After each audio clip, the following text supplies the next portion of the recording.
কাজ রয়েছে যা আমাদের কখনোই করা উচিত নয়, যেমন আশা করা। যদি আপনি আশা করেন আর আপনার আশা পূর্ণ না হয়, আপনি খুবই কষ্ট পাবেন। এবার আপনি যদি প্রতীক্ষা করেন, করতেই থাকেন, আর সেই ব্যক্তি যদি না আসে, তাহলেও খুব কষ্ট পাবেন। আর হলো তুলনা। আপনি যদি তুলনা করতে যান, তাহলে এটাই ভাববেন যে হয় আমি বা অন্য কোনো ব্যক্তি, এই দুজনের মধ্যে কোনো এক ব্যক্তি নিকৃষ্ট। আর এই ভাবনাটাই হলো অনুচিত। যদি আমরা কথা বলি সেই সব বিষয়ে যা আমাদের করা উচিত, যেমন পরীক্ষা। এই পরীক্ষা সবসময় আমাদের আরো সফল করে তোলে, আরো শ্রেষ্ঠ করে তোলে, আরো উৎকৃষ্ট করে তোলে। আসন্ন মহাসংগ্রামের জন্য আমাদের প্রস্তুত করে তোলে এই পরীক্ষা। তাই এই পরীক্ষার থেকে কখনোই পালাবেন না, এর সম্মুখীন হন।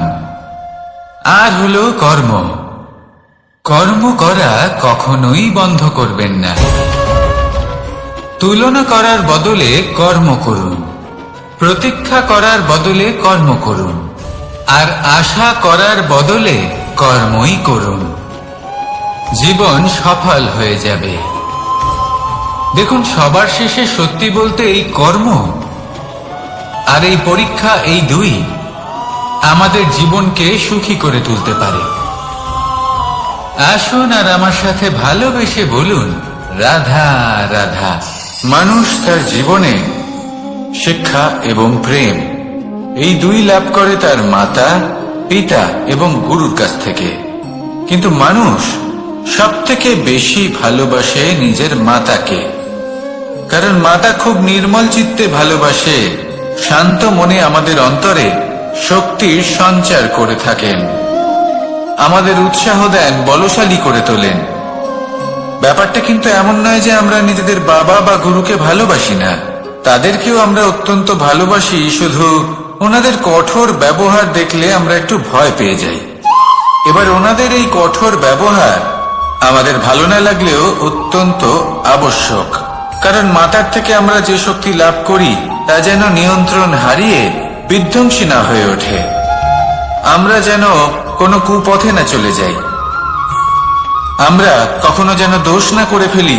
শুধু সেই জন্য পিতা এবং গুরু একটু কঠোর হয়ে ওঠেন, এবং ওনাদের এই কঠোর আচরণ ভবিষ্যতে গিয়ে আমরা অবশ্যই বুঝতে পারি। জীবনে কিছু বছর আমরা এগিয়ে যাই আর তারপর আমরা বুঝতে পারি যে বাবা এবং গুরু আমাদের যথেষ্ট ভালোবাসতেন, কিন্তু ওনাদের ভালোবাসার বহিঃপ্রকাশ আলাদা। প্রয়োজনীয় হলো এটা দেখার, এটা বোঝার যে শুরু থেকে আমাদের প্রতি ওনাদের আচরণ কেমন ছিল। ওনাদের কঠোর হওয়ার পেছনে ওনাদের ভালোবাসাটা বোঝার চেষ্টা করুন, ওনাদের চিন্তাটা বোঝার চেষ্টা করুন, ওনাদের পথ প্রদর্শনের আড়ালে আপনার ভবিষ্যতের জন্য যে পরিকল্পনা ওনারা করেছেন সেটা বোঝার চেষ্টা করুন। তখন আপনারা বুঝতে পারবেন ওনাদের ভালোবাসাকে। আপনার মনের মধ্যে আপনা থেকেই ওনাদের প্রতি সম্মান জেগে উঠবে। নিজের পিতা এবং নিজের গুরু, এই দুজনের প্রতি কৃতজ্ঞতা প্রকাশ করুন আর আমার সাথে ভালোবেসে বলুন, রাধা রাধা। আমি অনেক সংখ্যক মানুষকে দেখেছি, তাদের কাছে অত্যাধিক জ্ঞান আছে, শিল্প আছে, ধন আছে, কীর্তি আছে, কিন্তু তারা এই সব কিছু নিজেদের কাছেই রাখেন, এই সমাজে বিতরণ করেন না। কারণ হলো ভয়। ওনাদের মনে হয় যে যদি আমি এই সব কিছু সমাজে বিতরণ করি, তাহলে সমাজ আমার শিল্প হোক, ধন হোক, জ্ঞান হোক, কীর্তি হোক, সবকিছু চুরি করে নিয়ে যাবে, আর তার বদলে আমি কিছুই পাবো না। এটা কিন্তু সত্য নয়। সত্য হলো এটাই যে যদি আপনি নিজেকে এই সংসারের প্রতি সমর্পিত করেন, তাহলে এই সংসার আপনার প্রতিও সমর্পিত থাকবে। আপনি শুধু ধন, জ্ঞান, কীর্তি, সম্মান পাবেন তাই নয়, বরং এই সমাজ আপনাকে নিজের চোখে হারাবে, মনের মধ্যে স্থান দেবে। তাই এই ভয় ত্যাগ করে দেখুন কিভাবে এই সমাজ আপনাকে প্রেম সমর্পণ করে। আসুন আমার সাথে ভালোবেসে বলুন, রাধা রাধা। জীবন কিসের উপর নির্ভরশীল? ধনের উপর, বৈভবের উপর, নিঃশ্বাসের উপর? না, এই জীবন নির্ভরশীল বিশ্বাসের উপর। বিশ্বাস নিজের উপর, বিশ্বাস আমাদের আপনজনের উপর। কিন্তু যখন এই বিশ্বাস ভেঙে যায় তখন মানুষের মনও ভেঙে যায়, আর তারপর সে অন্য কিছু করতেই পারে না। তখন কি করা যেতে পারে? 3টে কাজ আছে যা আপনি করতে পারেন। প্রথম, ভালোবাসা। যাকে আপনি ভালোবাসেন, যারা আপনাকে ভালোবাসে, ভুল যারই হোক না কেন, তার কাছে ক্ষমা চাইতে কখনোই সংকোচ বোধ করবেন না। দ্বিতীয় হলো বিশ্বাস। যারা আপনাকে ভালোবাসেন, আপনাকে বিশ্বাস করেন, তাদের বিশ্বাস কখনো ভাঙবেন না। তৃতীয় হলো আশা। যারা আপনাকে ভালোবাসেন, আপনাকে বিশ্বাস করেন, তাদের আশা আপনার সাথে জড়িত। তাদের থেকে কখনো কিচ্ছু লুকোবেন না। এই 3টে কাজ করুন, আর এই জীবন সুপ্রসন্ন হয়ে বলবে, রাধা রাধা। মানুষের জীবনে 2 ধরনের আবেগ থাকে যা চিরকাল তার সাথে বসবাস করে। প্রথম, স্বপ্ন। দ্বিতীয়, অজুহাত। মানুষ হাজার হাজার স্বপ্ন দেখতে পারে।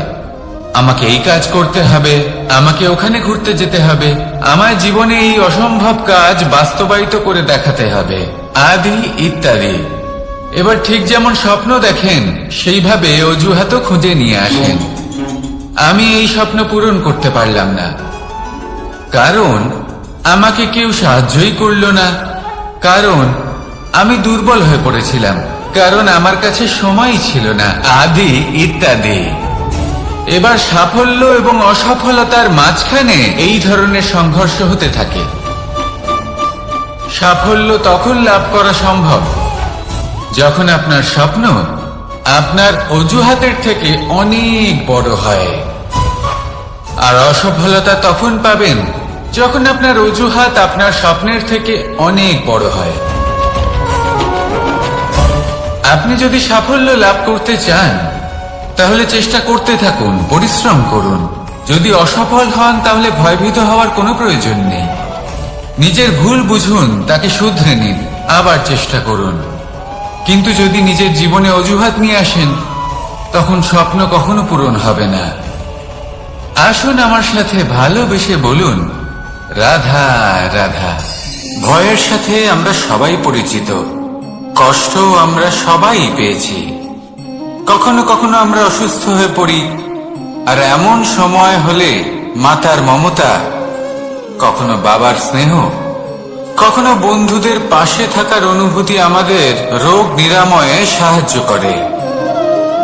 কখনো যদি আমরা নিরাশ হয়ে পড়ি, তখন যদি আমাদের কোনো আপনজন আমাদের 2টো ভালো কথা বলে, তখন আমাদের মনোবল বেড়ে যায়। ঠিক তেমন সংসারের এই রঙ্গমঞ্চে যদি আপনি পীড়িত অনুভব করেন, কিছু শুভ কথা আলোচনা করুন, কিছু স্তুতি গান করুন, কিছু মুহূর্তের জন্য হলেও নিজের ইষ্টদেবের কথা স্মরণ করুন আর প্রার্থনা করুন।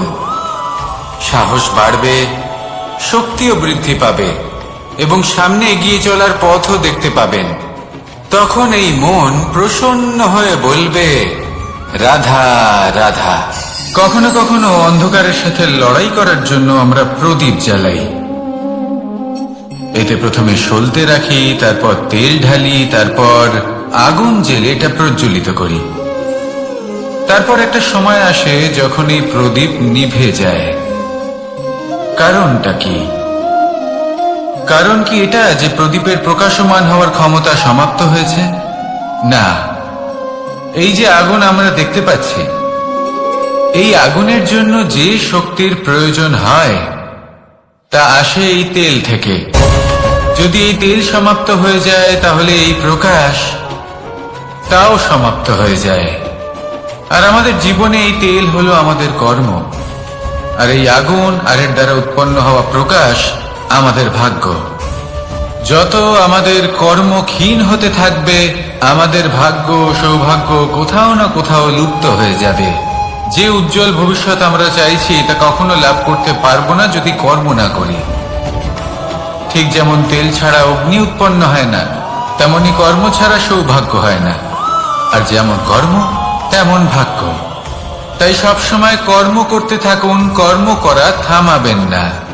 আর আমার সাথে ভালোবেসে বলুন, রাধা রাধা। জীবনে তিনটি বিষয় আছে, তিনটি বস্তু আছে, তারা যেন আপনাকে কখনো বশে না করে নিতে পারে। প্রথম হলো ধন। ধন যতক্ষণ আপনি ব্যবহার করতে থাকেন, যতক্ষণ তা আপনার কাজে আসছে, ততক্ষণ ঠিক আছে, এই ধন আপনার কাছে অমৃত। কিন্তু যখন এই ধন আপনাকে ব্যবহার করতে শুরু করে, বুঝে যাবেন যে আপনার পতনের সময় শুরু হয়েছে। দ্বিতীয় বিষয়, ফেলে আসা অতীত। যাই করুন, আপনি অতীত পাল্টাতে পারবেন না, আর এই সত্যিটা আপনিও জানেন। কিন্তু তাও এর বশবর্তী আমরা হয়ে পড়ি। আর যখন তাই হয়, তখন এই সংসারে আমরা যেখানেই যাই না কেন, যত বড়ই সুখ লাভ করি না কেন, সেই সব আমাদের কাছে তিক্ত বলে মনে হয়। তৃতীয় বিষয়, আপনার আশেপাশের মানুষ। ভিন্ন ভিন্ন ধরনের মানুষ হয়, যাদের চিন্তা ভাবনা এবং দৃষ্টিভঙ্গি ভিন্ন ভিন্ন প্রকারের। যদি এদের বশবর্তী আপনি হয়ে পড়েন, তাহলে কেউ বলবে এটা করো, এটা ভালো। কেউ বলবে এটা করো না, ওটা করো, ওটা ভালো কাজ। কেউ বলবে এই দুটোই করো না, অন্য কিছু করো। এই কথাগুলিতে আপনি এতটাই জড়িয়ে পড়বেন যে আপনি লক্ষ্যভ্রষ্ট হয়ে পড়বেন। তাই এই তিন বিষয় থেকে সাবধানে থাকবেন। যদি কোনো কিছু বশ করতে হয়, তাহলে আপনাকে বশ করতে হবে আপনার আজকে, নিজের বর্তমানকে। এটা খুব প্রয়োজনীয়। এটা ভাববেন যে এই সময়ের সদ্ব্যবহার আমি কিভাবে করব, সময়কে শাসন কিভাবে করব, ওই কর্ম কিভাবে করব যাতে ভবিষ্যতে কখনো আমার আফসোস না হয়, বরং এই সংসার আমাকে নিয়ে গর্ব করবে, সেই কর্ম করুন। আর যখন আপনি এটা শিখে নেবেন, তখন আপনি নিজেই নিজেকে প্রকৃত অর্থে ভাগ্যশালী করে তুলবেন। আসুন আমার সাথে ভালোবেসে বলুন, রাধা রাধা। অনেক সময় আমরা কারোর নীরবতাকে তার দুর্বলতা ভেবে বসি। হতেই পারে সেই ব্যক্তি উত্তর দিতে চাইছেন না, হতে পারে অন্য কোনো কারণ আছে যা আমরা বুঝতেই পারছি না। সেই জন্য তাকে দুর্বল ভেবে নেওয়া অনুচিত। দেখতে গেলে এই বিশাল সমুদ্র এও কিন্তু নীরব, শান্ত হয়। কিন্তু যখন সে রুদ্র মূর্তি ধারণ করে, তখন কি হয়? সমগ্র সংসারকে বিনাশের পথে নিয়ে যায় এই সমুদ্র, প্রলয় সৃষ্টি করে। সেই জন্য কারোর সহ্য শক্তিকে দুর্বলতা বলে মনে করবেন না। কারণ যদি এই নীরবতা নিজেকে ভেঙে বেরিয়ে আসে, তাহলে তা বিনাশের সমস্ত সীমা পার করে যেতে পারে। তাই এই নীরবতাকে সবসময় বুঝুন, সবসময় একে সম্মান করতে শিখুন। আর আমার সাথে ভালোবেসে বলুন, রাধা রাধা। কখনো কোনো চাতক পাখিকে দেখেছেন? কথায় আছে যে বছরে মাত্র একবার সে তার তৃষ্ণা মিটিয়ে থাকে, আর তাও আকাশে ভেসে থাকা মেঘের দ্বারা ঘটানো বৃষ্টির জলের ফোঁটা থেকে। আর কোথাও থেকে সে তার তৃষ্ণা পূরণ করে না। সারা বছর সে নিদারুণ গরম সহ্য করে, তীব্র শীতও সহ্য করে, শুধু এই আশা নিয়ে যে বছরে একবার অন্তত সেই মেঘের ঘন ঘটা হবে, বৃষ্টি হবে, আর সে তার তৃষ্ণা নিবারণ করবে। এটা আসলে কি? এটা আসলে বিশ্বাস। সেই বিশ্বাস যে বছরে একবার সেই মেঘ আসবে তৃষ্ণা নিবারণ করতে। যেমন দেখুন, একটা সূর্যমুখী ফুল সারা রাত অন্ধকারের সাথে যুদ্ধ করে, কারণ তার বিশ্বাস যে ভোরবেলায় সূর্য তাকে অবশ্যই দর্শন দেবেন। সেটাও বিশ্বাস ছিল, যার উপর ভরসা করে মনু একটা নৌকা নিয়ে বেরিয়ে পড়েছিলেন এবং সমস্ত সৃষ্টিকে প্রলয়ের হাত থেকে বাঁচিয়েছিলেন। সেটাও ছিল ভালোবাসার প্রতি বিশ্বাস, যার উপর ভরসা করে বানর এবং ভাল্লুক সেনা নিয়ে শ্রীরাম আক্রমণ করেছিলেন সমস্ত বরদানপ্রাপ্ত অসুরগণ এবং রাক্ষসগণের লঙ্কায় এবং জয় লাভ করেছিলেন। এই বিশ্বাসই হল এই বিশ্বের আশা। বিশ্বাস রাখুন যে আপনি হলেন সর্বশ্রেষ্ঠ এবং শুধুই নিজের কর্ম করতে থাকুন। এই বিশ্বাসের আশাই আপনাকে প্রতি মুহূর্তে বল প্রদান করবে। এ হলো আমার বিশ্বাস। আসুন আর আমার সাথে ভালোবেসে বলুন, রাধা রাধা। যোগাসন। যোগাসনে আসন অত্যন্ত গুরুত্বপূর্ণ। এবার আমি বলবো সবথেকে শ্রেষ্ঠ আসন কোনটি। আশ্বাস। নিজেকে আশ্বস্ত করতে থাকুন যে আমি আছি, সব ঠিক হবে, যা হচ্ছে ভালোর জন্য হচ্ছে। এই আশ্বাস আপনাকে জীবনে এমন ধনাত্মক বিশ্বাস দেবে যে আপনি বড় বড় সমস্যার সমাধান করতে পারবেন। এবার যদি কথা বলি সবথেকে কঠিন সময়ের, তাহলে সেটা হলো বিচ্ছেদের। যা মা সীতাকে সহ্য করতে হয়েছে শ্রীরামের জন্য, রাধা কৃষ্ণকেও সহ্য করতে হয়েছে। যে ব্যক্তি বিচ্ছেদের সময় সঠিক পথে চলে এসেছে, সে জীবনে অনেক শ্রেষ্ঠ স্থানে অবশ্যই পৌঁছতে পারবে। এবার যদি কথা বলি সবথেকে জরুরি এবং গুরুত্বপূর্ণ সময়, তাহলে সেটা হলো সংযোগ। সকলকে সাহায্য করতে থাকুন। আপনি অন্যদের সাহায্য করে তাদের যত আনন্দ দিতে পারবেন, ততটাই আনন্দ আপনারও জীবনে অবশ্যই আসবে। আসুন আর আমার সাথে ভালোবেসে বলুন, রাধা রাধা। সংসারে সকলে উঁচুতে উঠতে চায়, কেউ নত হতে চায় না। সবাই এটা মনে করে যে নত হওয়ার অর্থ হলো তাদের আত্মসম্মান এবং অহংবোধের বিরুদ্ধাচরণ করা। তাদের মনে হয় যে যদি আমরা নত হই, সংসার আমাদের দুর্বল মনে করবে, তাদের শৌর্য এবং তাদের ব্যক্তিত্বের অপমান হবে। কিন্তু এটা কি সত্যি? প্রত্যেকবার নত হওয়ার অর্থ কি সম্মানহানি হওয়া? কখনোই নয়। আপনি নিজের জীবনকেই দেখে নিন। আপনার কোনো অমূল্য জিনিস যদি নিচে পড়ে যায়, তাহলে তাকে কিভাবে তোলেন? সেই বস্তুকে তোলার জন্য আপনাকে নত হতেই হবে। আপনি বড়দের আশীর্বাদ কিভাবে লাভ করেন? আপনি নত হয়ে তবেই তাদের আশীর্বাদ লাভ করতে পারেন, তাই না? ভেবে দেখুন, আপনি একটা পথে হাঁটছেন। আপনি দেখতে চাইছেন যে আপনি সঠিক পথে হাঁটছেন কিনা, পায়ের নিচে কাঁটা পড়ে আছে কিনা। কিভাবে দেখবেন? আপনাকে সেই মাথা নত করেই দেখতে হবে। এর অর্থ কি? অর্থ খুব সহজ। প্রত্যেকবার নত হওয়া অনুচিত নয়, সেটা কোনোভাবেই সম্মানহানি নয়। পরিস্থিতি অনুসারে এবং যেখানে প্রয়োজন, আপনি নত হতে শিখে গেলে আপনি অনেক কিছুই লাভ করতে পারবেন। জ্ঞান, মান, গুণ, বিশ্বাস। সেই জন্য প্রয়োজন এবং পরিস্থিতি অনুসারে নত হতে শিখুন। এতে অনুচিত কিছুই নেই। আত্মসম্মান থাকা অত্যন্ত প্রয়োজনীয়, কিন্তু তা যেন কখনো অহংকারে পরিণত না হয়। এই বিষয়ে অবশ্যই নজর রাখবেন এবং আমার সাথে ভালোবেসে বলবেন, রাধা রাধা। আমাদের জীবনে অনেক ধরনের ব্যক্তি এসে থাকেন। কেউ কেউ আমাদের সাথে থেকে যান, কেউ আমাদের থেকে দূরে চলে যান।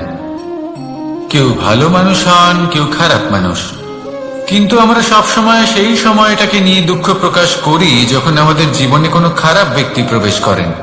তারা আমাদের খারাপ অনুভূতি দেন, দুঃখ দেন, কষ্ট দেন। আমরা সবাই তাকে ভালো মন্দ কথা বলি। কিন্তু কেন? এমন বিভিন্ন ধরনের মানুষ, খারাপ মানুষ, ভালো মানুষ, সবার জীবনেই আসেন। এবং সকলকেই একটা অমূল্য শিক্ষা দান করে যান। এবার আপনি নিজেই ভেবে দেখুন, জীবনে যখন প্রথমবার আপনি আগুন স্পর্শ করেছিলেন তখন আপনি একটা শিক্ষা লাভ করেছিলেন যে আমাকে আগুনের থেকে একটু দূরে থাকতে হবে। তারপর আস্তে আস্তে আপনি শিখলেন যে কিভাবে এই আগুনকে নিয়ন্ত্রণে রাখতে হবে। তারপর আপনি শিখলেন যে কিভাবে নিজের জীবনে তাকে প্রয়োগ করতে হবে, তা সে অন্ধকারে প্রকাশ লাভ করার জন্য হোক বা খাবার বানানোর জন্য। সেইভাবেই কোনো খারাপ ব্যক্তি যখন আপনার জীবনে আসে কোনো শিক্ষা দিয়ে যান, তার প্রতি কৃতজ্ঞ থাকুন। তার বিষয় খারাপ ভাবার বা খারাপ অনুভূতি নিয়ে থাকার কোনো প্রয়োজন নেই। সেই শিক্ষা লাভ করুন, ইতিবাচক মনোভাব নিয়ে জীবনের সামনে এগোতে থাকুন। কেউ নেই যিনি আপনাকে বাধা দিতে পারেন। আসুন আমার সাথে ভালোবেসে বলুন, রাধা রাধা। জীবনে সাফল্য লাভ করতে হলে মানুষকে উচিত পথে চলতে হবে, কিন্তু তার থেকেও বেশি গুরুত্বপূর্ণ হলো এটা বোঝা যে সেই পথে চলতে চলতে কখন আমাদের দাঁড়াতে হবে আর কখন আমাদের চলতে হবে। এই শিক্ষা অত্যন্ত গুরুত্বপূর্ণ। এবার দেখুন, ছোট্ট একটা কথা রয়েছে, ওকে আটকিও না, যেতে দাও। এই বাক্যের অর্থ কি? অর্থ যে কাউকে আটকিও না, যে এগোতে চাইছে তাকে এগোতে দাও, তার পথে বাধা সৃষ্টি করো না। এবার এই ছোট কথাতে এক অনুচিত স্থানে আমি দাঁড়িয়ে পড়ি। আটকাও, যেতে দিও না। এবার এর অর্থ কি হলো? যে এই ব্যক্তিকে আটকাও, তাকে জীবনে এগোতে দিও না, এর পথে বাধা সৃষ্টি করো।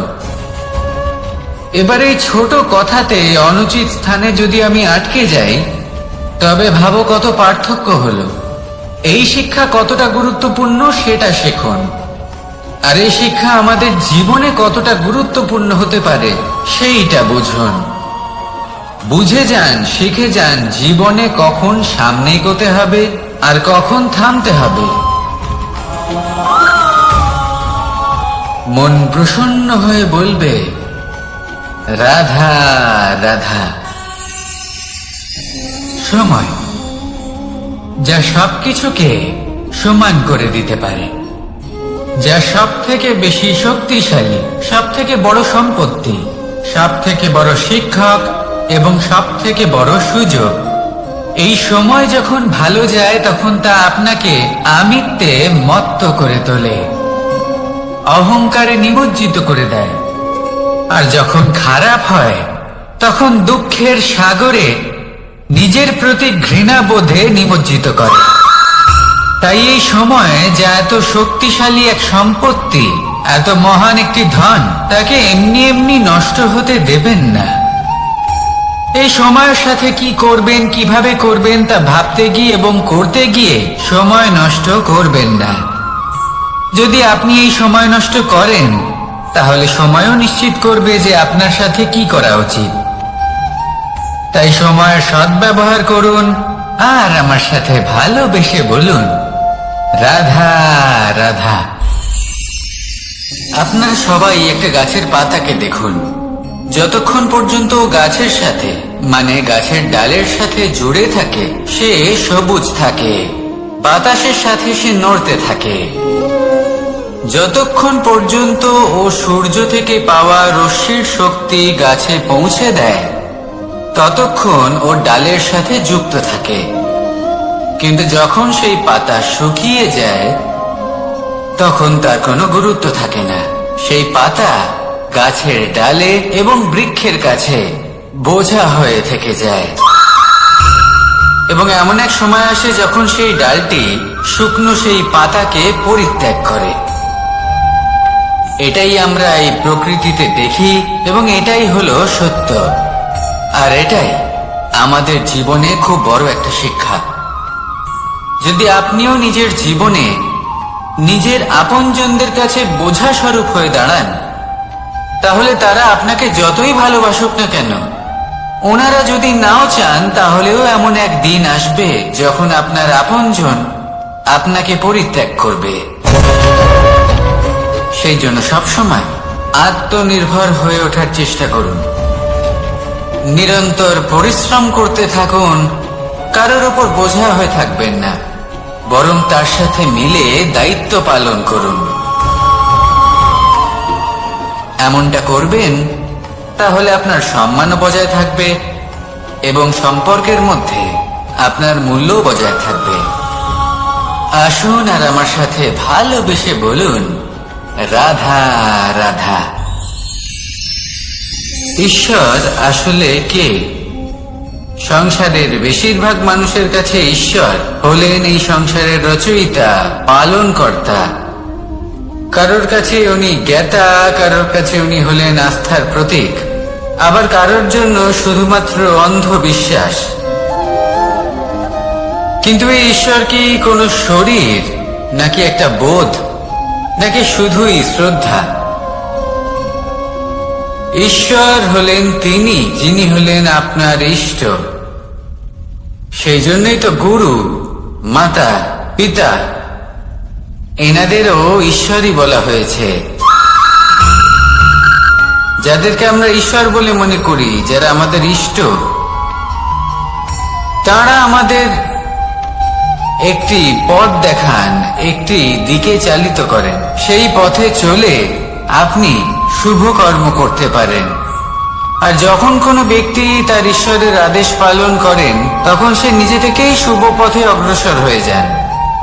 বেশ কয়েকজন মানুষ ঈশ্বরের ওপর আস্থা রাখেন এবং ভাবেন যে অনুচিত কোনো কাজ করা উচিত নয়, ঈশ্বর দেখছেন। ওনারা ভয় পান যে কোনো অনুচিত কর্ম করলে কে জানে তার পরিণাম কি হবে। এমন অনেক ব্যক্তি রয়েছেন যারা ঈশ্বরকে বিশ্বাস করেন এবং জানেন যে ঈশ্বর তাদেরকে দেখছেন, তাই যে যে শুভ কর্ম ওনারা করেছেন তার ফল তারা অবশ্যই পাবেন। এবার আপনি ভয় পেয়ে ঈশ্বরকে বিশ্বাস করবেন নাকি বিশ্বাসের দ্বারা ঈশ্বরকে বিশ্বাস করবেন, সেই সিদ্ধান্ত আপনারই। কিন্তু হ্যাঁ, যদি আপনার মনে ঈশ্বরের জন্য কোনো স্থান থাকে, যদি আপনার কোনো ইষ্ট থাকেন, যদি আপনি কাউকে ঈশ্বর মনে করেন যার প্রত্যেক আদেশ আপনি পালন করে থাকেন, তাহলে বলি ঈশ্বর কখনো আপনাকে অনুচিত পথে চালিত করবেন না। আসুন আমার সাথে ভালোবেসে বলুন, রাধা রাধা। কথায় আছে যে স্বপ্ন এবং লক্ষ্য হলো একটি মুদ্রারই দুটি দিক। যতক্ষণ না স্বপ্ন দেখছেন ততক্ষণ বুঝবেন কি করে আপনার লক্ষ্য কি? স্বপ্ন দেখে যদি নিজের লক্ষ্য বুঝতে পারেন, সেটা পেতে চান, তবেই সেটা লাভ করতে পারবেন। কিন্তু স্বপ্ন এবং লক্ষ্য এই দুইয়ের মধ্যে একটা ভারসাম্য রয়েছে, যেটা বজায় রাখা প্রয়োজনীয়। একে আমরা বলে থাকি পরিশ্রম। দেখুন, যদি আপনি স্বপ্ন দেখতে চান তাহলে পরিশ্রম ত্যাগ করে নিদ্রা লাভ প্রয়োজন। কিন্তু যদি আপনি লক্ষ্য লাভ করতে চান তাহলে আপনাকে নিদ্রা ত্যাগ করে পরিশ্রম করতে হবে। তাই আলস্য ত্যাগ করুন এবং সিদ্ধান্ত নিন যে আপনি কি চান আপনার জীবনের এই তুলাদণ্ডে। স্বপ্নের পাল্লা ভারী হওয়া প্রয়োজন নাকি লক্ষ্যের? আমার মতে এই দুইয়ের মধ্যে যদি ভারসাম্য বজায় রাখেন, তবে পথ নিজে থেকেই সামনে আসবে। শুধু সেই পথে অগ্রসর হতে থাকুন এবং আমার সাথে ভালোবেসে বলুন, রাধা রাধা।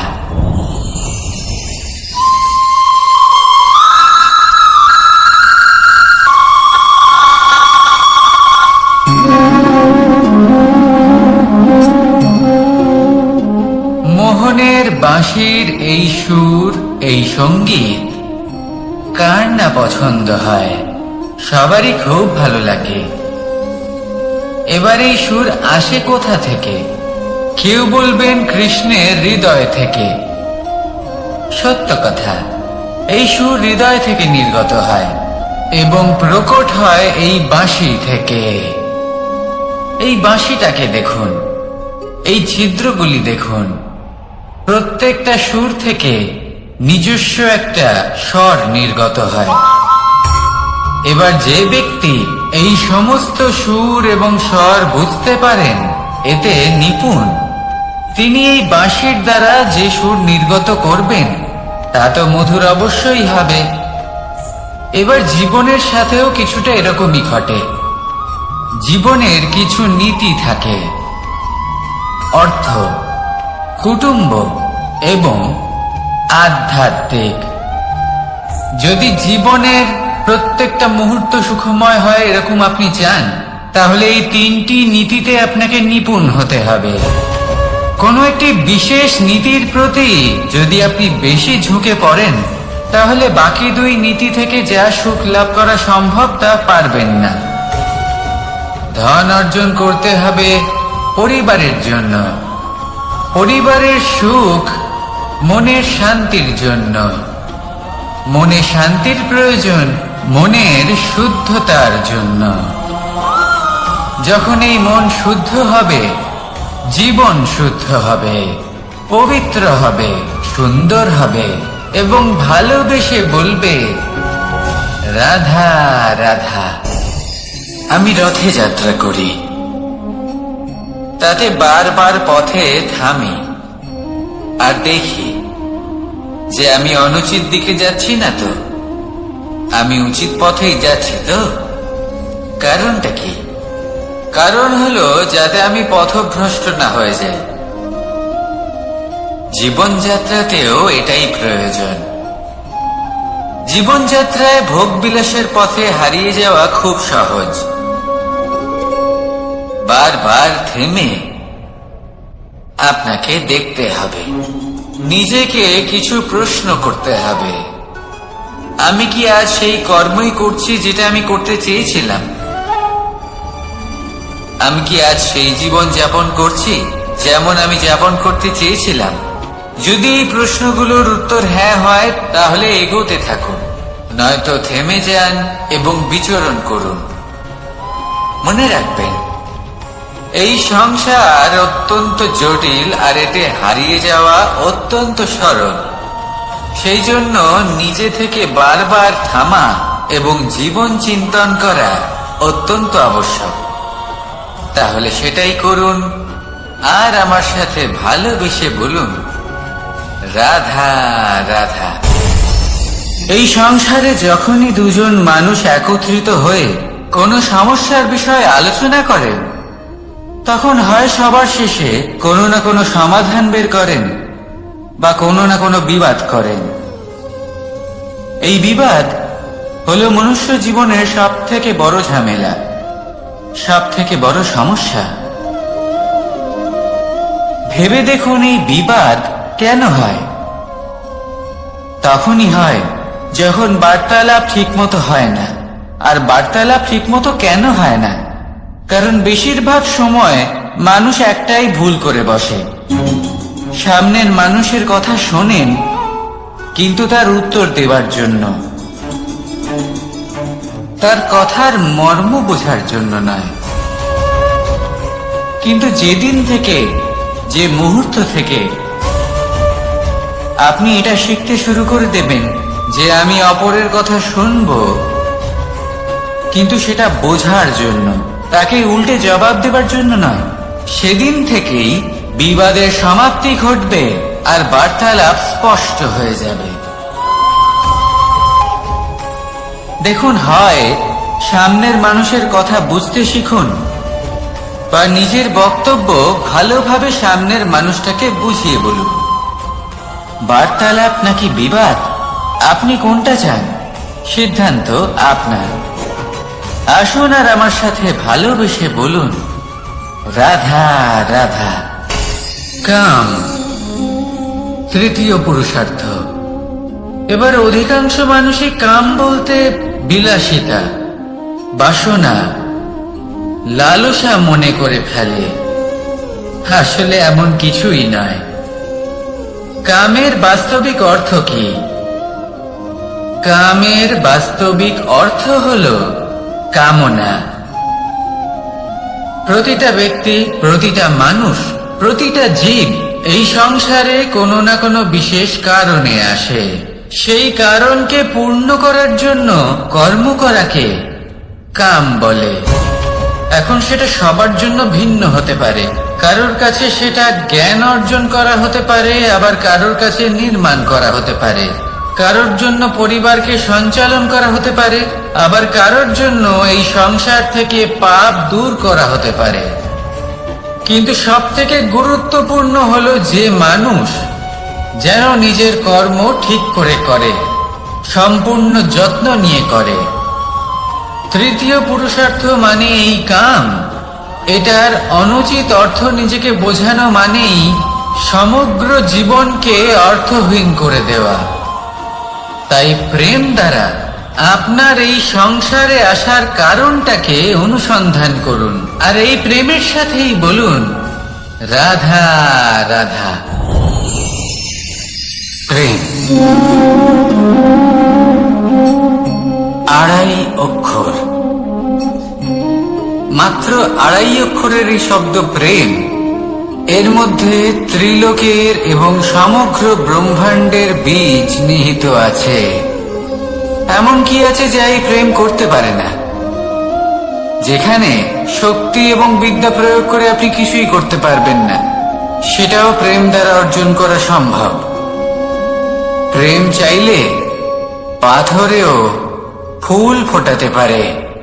প্রেম চাইলে ন্যাড়া পাহাড়ের বুক চিড়ে নদীপথ তৈরি করতে পারে। চাইলে নিরক্ষর ব্যক্তিকে সংসারের শ্রেষ্ঠ জ্ঞানী করে তুলতে পারে। শুধুমাত্র এই প্রেমের জন্য সবার দুষ্টু কানাই ঘনশ্যাম হয়ে উঠেছিল। শুধুমাত্র এই প্রেমের টানেই ত্রিলোকের স্বামী দ্বারকাধীশ নির্ধন সুদামার পদসেবাও করেছিলেন। এই প্রেম হলো সংসারের সব থেকে বড় শক্তি। এই সংসারের আধার হলো প্রেম। এমন কিচ্ছু নেই যা এই প্রেমের পক্ষে সম্ভব নয়। যেখানে বিদ্যা এবং শক্তি সাহায্য করতে পারে না, সেখানে এই প্রেম আপনাকে জয়ী করে দিতে পারে। তাহলে আসুন আর আমার সাথে ভালোবেসে বলুন রাধা রাধা। আমরা যখনই কোনো যাত্রায় যাব বলে মনে করি, তখনই আমরা প্রস্তুত থাকি আসন্ন বিপদের জন্য বা সংকটের জন্য।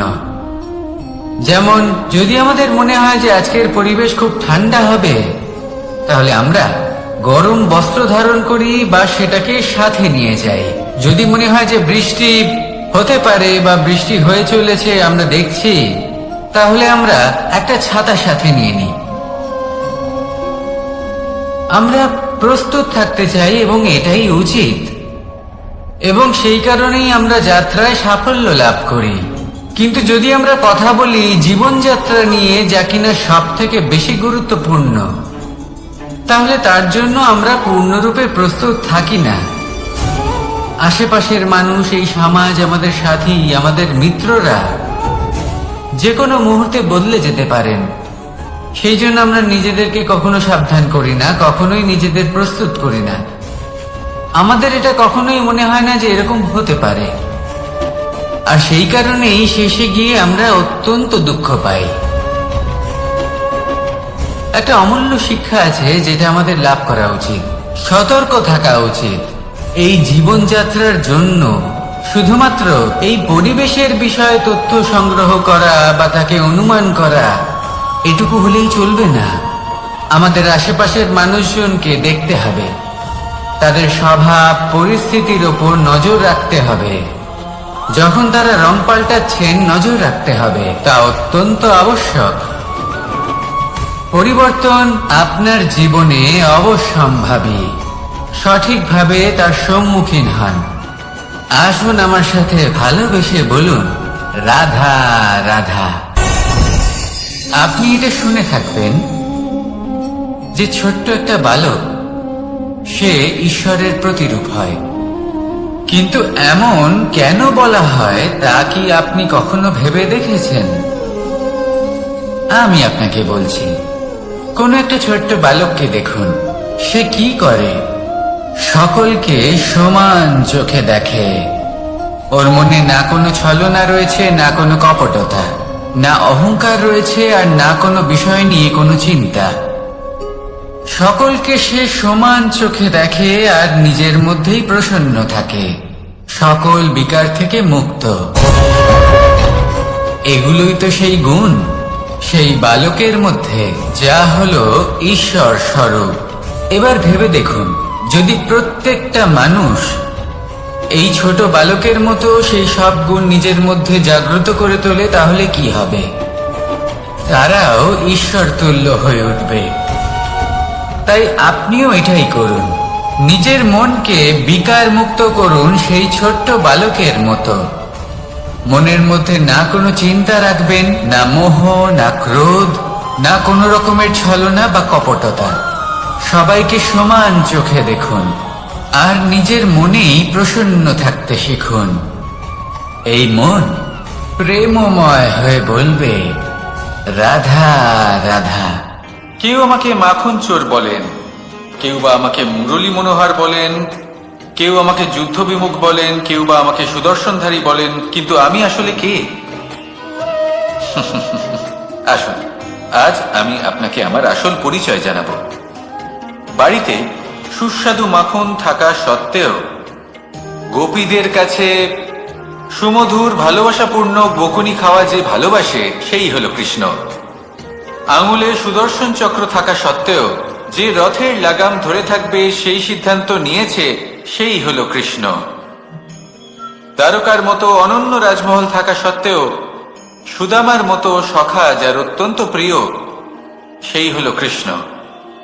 যদি আপনার মনে প্রেম থাকে, আপনি প্রেম বিতরণ করেন, সবাইকে ভালোবাসেন এবং ভালোবাসা রক্ষার খাতিরে শস্ত্র হাতে নিতেও আপনি সক্ষম থাকেন, তাহলে আপনি হলেন কৃষ্ণ। আসুন আমার সাথে ভালোবেসে বলুন, রাধা রাধা।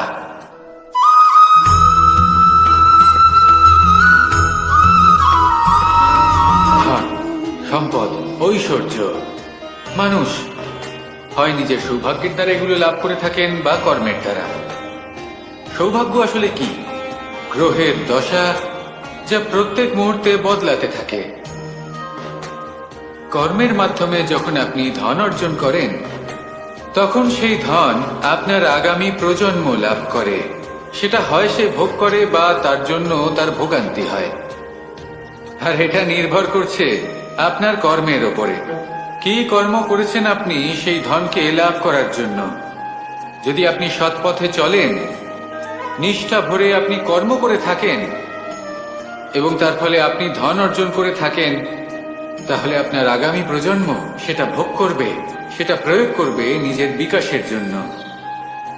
কিন্তু যদি আপনি কুকর্ম করে থাকেন, কোন রকম ছলনা করে থাকেন এই ধন লাভ করার জন্য, তাহলে 100% আপনার আগামী প্রজন্মকে এর জন্য ভুগতেই হবে। তাহলে আপনি কি চাইবেন? যে আপনার আগামী প্রজন্ম সুখ ভোগ করবে, নাকি আপনার কুকর্মের পরিণাম ভোগ করবে? নির্বাচন আপনারই।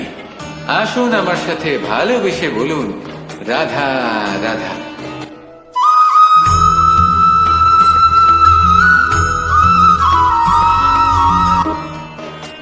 এমন অনেক মানুষ আছেন যারা আমাকে ভগবানের পরিভাষা জানতে চান, যে ভগবান আসলে কি, তিনি কেমন।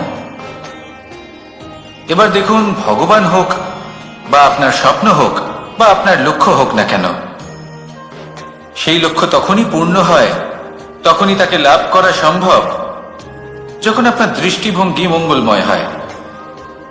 যখন আপনি নিজে মনে করবেন যে আমি যেটা পেতে চাইছি তা শুভ। উদাহরণস্বরূপ, কোনো পাখিকে দেখুন, সে গাছের ডালে বসে এবং সেখানেই বিশ্রাম করে, কিন্তু পড়ে না। কেন?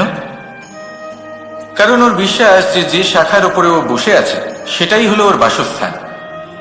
যদি আপনি বিশ্বাস করেন, তাহলে আপনি পাথরের মধ্যেও ভগবান দর্শন করতে পারবেন। আর যদি বিশ্বাস না থাকে, তাহলে যদি ভগবান সামনে দাঁড়িয়েও থাকে, তবেও আপনার বিশ্বাস হবে না। তাই বিশ্বাস করতে শিখুন। এই বিশ্বাসের আধারেই আপনি সেই সব কিছু পাবেন যা আপনি পেতে চাইছেন। আসুন আমার সাথে ভালোবেসে বলুন, রাধা রাধা।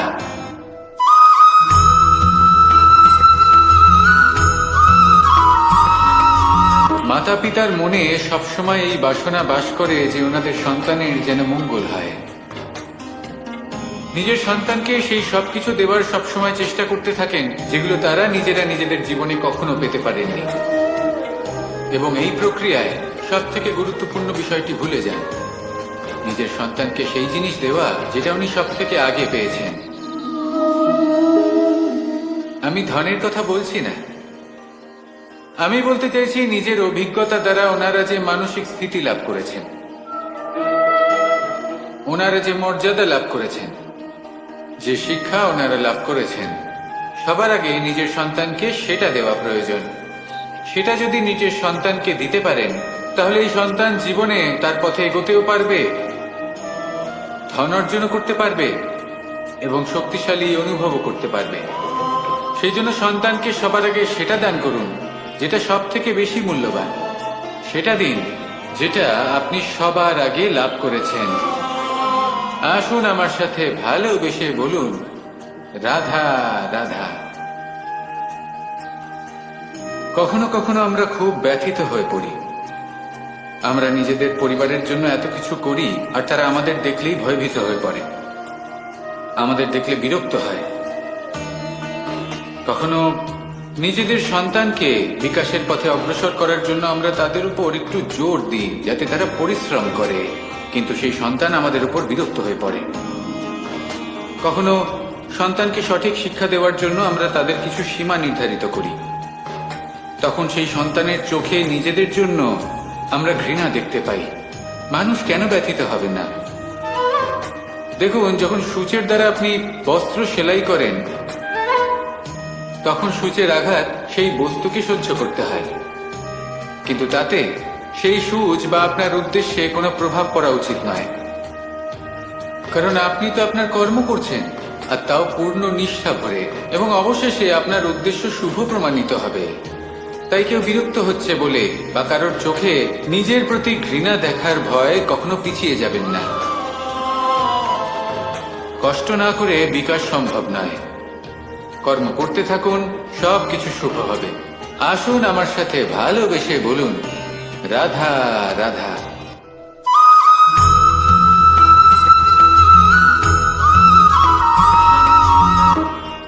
জল হলো জীবনের আধার। যদি জল না থাকে এই সংসারের জীবনের কোনো অস্তিত্ব নেই। এই জল হলো শুদ্ধ, পবিত্র। কিন্তু যখন এই জল পরিবেশের সংস্পর্শে আসে তখন ধুলো, ময়লা, কাদা এবং অন্যান্য বস্তু দ্বারা এই জল পূর্ণরূপে দূষিত হয়ে যায়। এবার যদি এই জলের শুদ্ধিকরণ করতে হয় তাহলে আমরা এই জলকে অস্থির হতে দিই না, তাকে স্থিরভাবে রেখে দিই।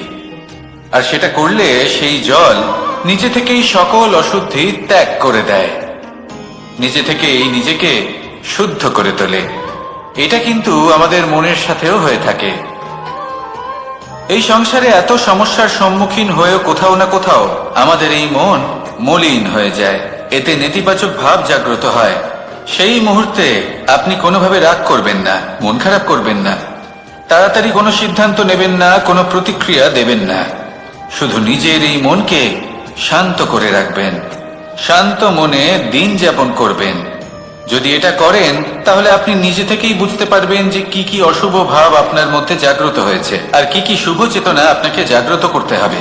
আপনি নিজে থেকেই এমন পথ খুঁজে পাবেন যার দ্বারা এই অশুদ্ধি আপনি ত্যাগ করতে পারবেন।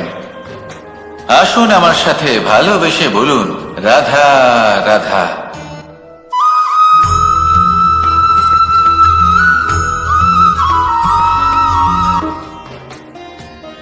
প্রেমের পরিভাষা আসলে কি?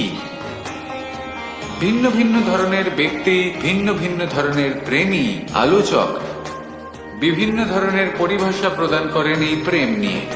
কিন্তু প্রত্যেকের মনে এই কখনো কখনো এই প্রশ্ন এসেছে, এই ভালোবাসা আসলে কি? নিজের প্রিয়তমকে জয় করাই কি প্রেম? চার হাত এক হয়ে যাবার নামই কি প্রেম? নিজের আবেগ ব্যক্ত করাই কি ভালোবাসা? না, প্রেমের অর্থ কাউকে লাভ করা নয়, বরং তার মাঝে বিলীন হয়ে যাওয়া। যদি কারোর হাত ধরে থাকি তাহলে আজীবন তার সাথে পথ চলা হলো প্রেম। প্রেম শুধুমাত্র সেটা নয় যা প্রেমী আর প্রেমিকার কেশদামে মালা বেঁধে দেয়। মাতা পিতার জন্য দিনরাত পরিশ্রম করা, নিজের পরিবারের জন্য দিনরাত পরিশ্রম করা, সেটাও প্রেম। নিজের বন্ধুদের জন্য, আপনজনের জন্য সবকিছু উজাড় করে দেওয়ার নাম হলো ভালোবাসা। নিজের মাতৃভূমির জন্য সাহসের সাথে লড়াই করা এবং আনন্দে নিজের জীবন ত্যাগ করে দেওয়াও কিন্তু প্রেমের নামান্তর। সেই জন্য যারা বুদ্ধিমান ব্যক্তি তারা কখনো প্রেমের পরিভাষা খুঁজতে চান না, কারণ তারা জানেন যে এই প্রেম কতটা বিশাল। তারা জানেন যে এই প্রেম হলো এক বিশাল সাগর, যাকে নিজের মুঠোয় ধরে রাখা যায় না। সেই জন্য এই প্রেমের সাগরে ডুবে যান এবং সকলকে ভালোবাসতে শিখুন। যদি সবাইকে ভালোবাসতে পারেন তাহলে তাদেরও কল্যাণ হবে যারা আপনাকে ভালোবাসে, এবং সকলকে ভালোবাসতে শিখুন। যদি সবাইকে ভালোবাসতে পারেন তাহলে তাদেরও কল্যাণ হবে যারা আপনাকে ভালোবাসে, তাদেরও কল্যাণ হবে যাদেরকে আপনি ভালোবাসেন, আর আপনারও কল্যাণ হবে। আর তখন এই মন ভালোবেসে বলবে, রাধা রাধা।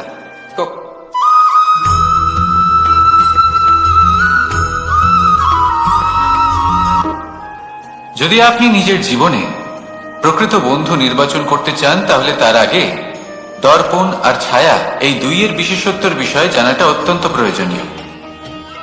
দর্পণ কি করে থাকে? যখনই আপনি দর্পণের দিকে তাকাবেন ও শুধুমাত্র আপনাকে সত্যের সাথে অবগত করাবে, ও আপনাকে কখনো মিথ্যে বলবে না। সেখানেই যদি ছায়ার কথা বলি তাহলে দেখুন ছায়া কি করে। সব সময় আপনার সাথে থাকে, কখনো আপনার সঙ্গ ত্যাগ করে না। এবার আপনার জীবনে যদি এমন কোনো বন্ধু আসে যে সবসময় আপনাকে সত্য কথা বলবে, আপনার অপগুণের বিষয়ে যদি আপনাকে বলে কিন্তু তাও সে সত্যিই বলবে, তাহলে তার উদ্দেশ্য কিন্তু আপনাকে দুঃখ দেওয়া নয়। সে আপনার অজ্ঞানতা, আপনার ভ্রম দূর করতে চায়। যদি আপনি কোনো অনুচিত পথে চলতে থাকেন তাহলে সে আপনাকে বাধা দিতে চায়। আর যদি সেই মিত্রই ছায়া সঙ্গীর মতো হয়, সে কখনোই সুখ দুঃখে আপনার সঙ্গ ত্যাগ করবে না। তার উদ্দেশ্য হলো সবসময় আপনাকে রক্ষা করা। তাই এরকম দর্পণ বা ছায়ার মতো কোনো বন্ধু যদি আপনার জীবনে আসে তাহলে তাকে কোথাও যেতে দেবেন না। সে আপনার জীবনকে সুখময় করে তুলবে। আর যদি আপনার জীবনে উপস্থিত বন্ধু এমন না হয় তাহলে তাকে নিজের থেকে দূরে করে দেওয়াই বাঞ্ছনীয়। তাহলে দর্পণ আর ছায়ার মতো প্রকৃত এবং ভালো বন্ধুকে নিজের জীবনে স্থান দিন, আর আমার সাথে ভালোবেসে বলুন, রাধা রাধা।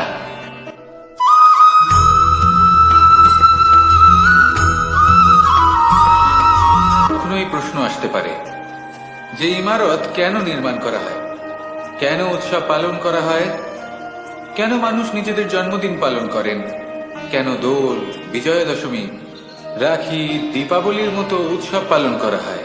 যদি এগুলো পালন না করা হয় তাতে কি যায় আসে? যদি এই দোল উৎসব পালন না করা হয় তাহলে কি এই সংসার ভুলে যাবে যে নারায়ণের প্রতি ভক্তির কারণে ভক্ত প্রহ্লাদকে অগ্নি স্পর্শও করতে পারেনি?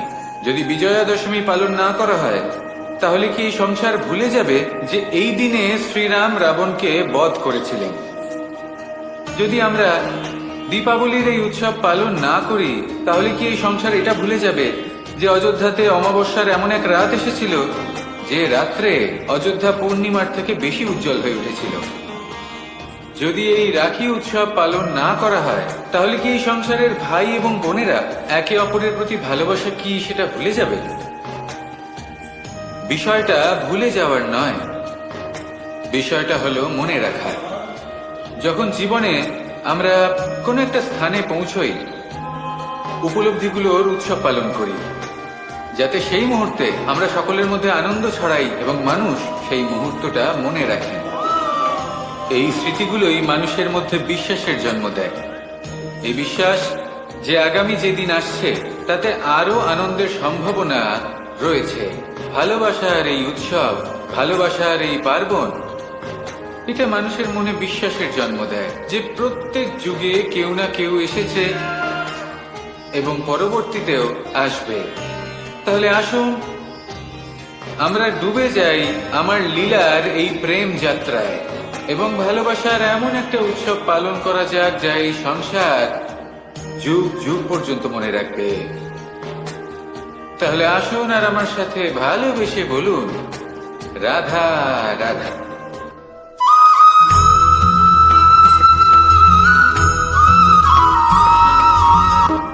আমাদের এই জীবন, তাতে এই যে সময় চক্র, তা তিনটি ভাগে বিভক্ত। এক হলো অতীতকাল, ফেলে আসা অতীত, তারপরে আসে বর্তমান, এখনকার এই মুহূর্ত, আর তারপর আসে আগামীকাল অর্থাৎ ভবিষ্যৎ। এবার এখানে সবথেকে গুরুত্বপূর্ণ হলো অতীতকাল, ভবিষ্যৎকাল, ফেলে আসা অতীত এবং আগামী সময়। কেন? কারণ এই দুইয়ের উপর নির্ভর করছে যে আপনি বর্তমানে কি করতে চলেছেন। শুধু প্রয়োজন হলো সঠিক দৃষ্টিভঙ্গির। অতীতকালকে যদি আপনি একটি দৃষ্টিভঙ্গি থেকে দেখেন, তাহলে অতীতকালে আপনি দুঃখও দেখতে পাবেন, যন্ত্রণাও দেখতে পাবেন। অন্য কোনো দৃষ্টিভঙ্গি থেকে দেখলে আপনি অতীতকাল থেকে শিক্ষাও লাভ করবেন। এবার এই শিক্ষা অনুসারেই বর্তমানে কর্ম করা উচিত। এবং যদি ভবিষ্যতের কথা বলি, তাহলে বলবো ভবিষ্যতের কথা ভেবে আপনি আজ অবশ্যই চিন্তিত হতে পারেন। অন্য একটি দৃষ্টিভঙ্গি থেকে দেখলে এই ভবিষ্যতেই আপনি একটি লক্ষ্য, একটি উদ্দেশ্য দেখতে পাবেন, যে আপনি কি করতে চান, কি লাভ করতে চান। এবার সেই অনুসারে বর্তমানে কর্ম করা উচিত, ভবিষ্যৎ এবং অতীতকাল অনুসারে। এভাবেই যদি জীবনে কর্ম করতে থাকেন, আপনার এই বর্তমানের দিনগুলো আপনি একটু নতুন ভাবে বাঁচতে পারবেন। এভাবেই যদি জীবনে এগোতে থাকেন, তাহলে আপনার জীবনে আনন্দের উদ্ভব হতে কেউ বাধা দিতে পারবে না। আসুন আমার সাথে ভালোবেসে বলুন, রাধা রাধা।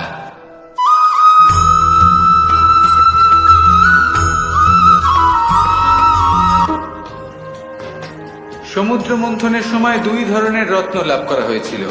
প্রথম হলাহল, যার প্রভাব থেকে এই সমস্ত সংসারের জীবের প্রাণ বাঁচানোর জন্য মহাদেব তাকে নিজের কণ্ঠে ধারণ করে নিয়েছিলেন। আর দ্বিতীয় অমৃত, যেটা কিঞ্চিত পরিমাণ মাত্রায় পাওয়া গেছিল। কখনো কখনো জীবনে এমন কোনো বস্তু যা আপনি প্রয়োজনের থেকেও অনেক বেশি মাত্রায় ভোগের জন্য লাভ করে থাকেন, তা আপনার জন্য বিষ প্রমাণিত হতে পারে। যেমন জল, প্রয়োজনের থেকে অনেক বেশি মাত্রায় যদি এই জল আসে, তাহলে আপনার প্রাণ কাটতে পারে। কিন্তু পরিশ্রমের পরে এক পাত্র শীতল জল দ্বারা আপনি যদি স্নান করে নেন, তাহলে তা আপনার শরীরের জন্য অমৃত হবে। পরিশ্রম করার পরে যদি আপনার শরীর এক পাত্র খাবার লাভ করে, তাহলে তা আপনার শরীরের জন্য অমৃত। কিন্তু যদি কোনো পরিশ্রম না করেই আপনি দিনরাত শুধুই খাবার গ্রহণ করতে থাকেন, তাহলে আপনার কাছে তা বিষ সমান। বিষ এবং অমৃত গ্রহণ করাটা আপনার উপরে নির্ভর করছে। কোনো বস্তু আপনার পক্ষে বিষও হতে পারে, আবার অমৃতও হতে পারে। নির্ভর করছে যে আপনি সেটা কিভাবে ব্যবহার করছেন, কতটা মাত্রায় ব্যবহার করছেন। আসুন আমার সাথে ভালোবেসে বলুন, রাধা রাধা।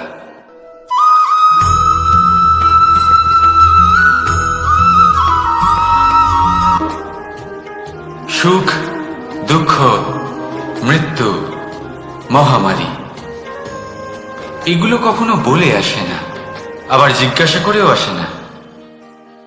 এমনই হয় দ্রুত ক্রীড়ার এই খেলায়। এক কারাগারের মতো, একটা মাকড়সার জালের মতো। যেমন একটা মাকড়সার জাল একটা পোকাকে নিজের দিকে আসতে আকর্ষিত করে, নিজের চমকের দ্বারা, নিজের গঠন দ্বারা। সেরকমই দ্রুত ক্রীড়ার এই খেলা মানুষকে নিজের দিকে আসতে প্ররোচিত করে। শেষে গিয়ে মানুষ আটকা পড়ে। পার্থক্য শুধু এটাই, যখন এক পোকা এই জালে জড়িয়ে পড়ে, তখন সে তার প্রাণ হারায়। মানুষ যখন এই দ্রুত ক্রীড়ায় আকর্ষিত হয়, সে নিজের মান, নিজের ধন সবকিছু হারায়, নিজের বিবেক হারিয়ে ফেলে। কিন্তু আপনি আপনার বিবেক কখনোই হারাবেন না। যদি আপনার মনে লোভ চলে আসে, আপনি লোভী হয়ে ওঠেন। যদি আপনি দ্রুত ক্রীড়ার এই খেলায় আটকা পড়েন, তাহলে মনে রাখবেন, এই খেলা থেকে ফিরে আসা প্রায় অসম্ভবই বলা যায়। নিজের বিবেক কখনো হারাতে দেবেন না, কারণ বিনাশ আসার প্রথম লক্ষণ হলো বিবেকের বোধ চলে যাওয়া। এই প্ররোচনায় কখনো পা দেবেন না। আর আমার সাথে ভালোবেসে বলুন, রাধা রাধা।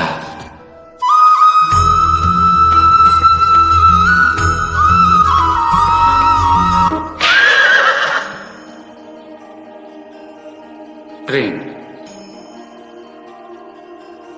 2.5 অক্ষর, মাত্র 2.5 অক্ষরের এই শব্দ প্রেম, এর মধ্যে ত্রিলোকের এবং সমগ্র ব্রহ্মাণ্ডের বীজ নিহিত আছে। এমন কি আছে যা এই প্রেম করতে পারে না? যেখানে শক্তি এবং বিদ্যা প্রয়োগ করে আপনি কিছুই করতে পারবেন না, সেটাও প্রেম দ্বারা অর্জন করা সম্ভব। প্রেম চাইলে পাথরেও ফুল ফোটাতে পারে। প্রেম চাইলে ন্যাড়া পাহাড়ের বুক চিরে নদীপথ তৈরি করতে পারে। চাইলে নিরক্ষর ব্যক্তিকে সংসারের শ্রেষ্ঠ জ্ঞানী করে তুলতে পারে। শুধুমাত্র এই প্রেমের জন্য সবার দুষ্টু কানাই ঘনশ্যাম হয়ে উঠেছিল। শুধুমাত্র এই প্রেমের টানেই ত্রিলোকের স্বামী দ্বারকাধীশ নির্ধন সুদামার পদসেবাও করেছিলেন। এই প্রেম হলো সংসারের সবথেকে বড় শক্তি। এই সংসারের আধার হলো প্রেম। এমন কিচ্ছু নেই যা এই প্রেমের পক্ষে সম্ভব নয়। যেখানে বিদ্যা এবং শক্তি সাহায্য করতে পারে না, সেখানে এই প্রেম আপনাকে জয়ী করে দিতে পারে। তাহলে আসুন আর আমার সাথে ভালোবেসে বলুন, রাধা রাধা।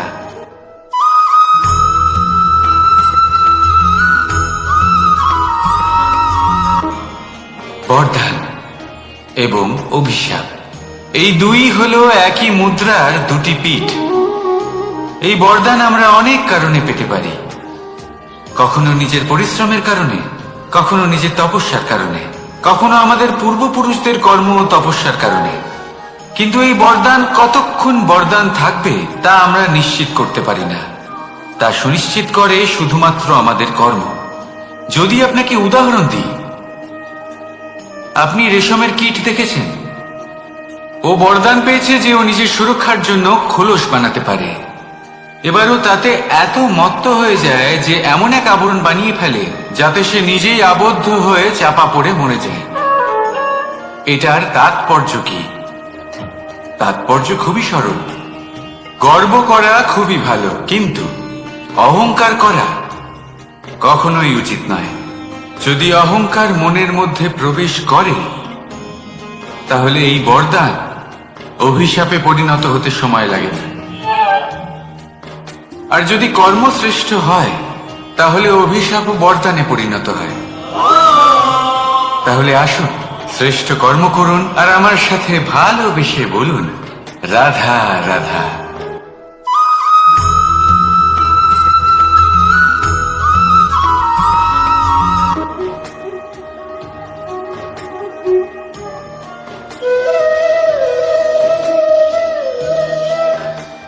কর্ম এবং ফল, দেখতে গেলে এই সমস্ত ব্রহ্মাণ্ড এই দুইয়ের মাঝেই স্থির হয়ে আছে। মানুষজন কর্ম করেন ভালো ফল লাভের আশায়, আর ভালো ফল লাভের আশায় উনি এটাই ভুলে যান যে উনি যে কর্ম করছেন তা কি করছেন। আমি বলেছিলাম কর্ম করুন ফলের চিন্তা না করে, কিন্তু কি কর্ম করছেন সেই বিষয়ে ভাবাটাও অত্যন্ত আবশ্যক।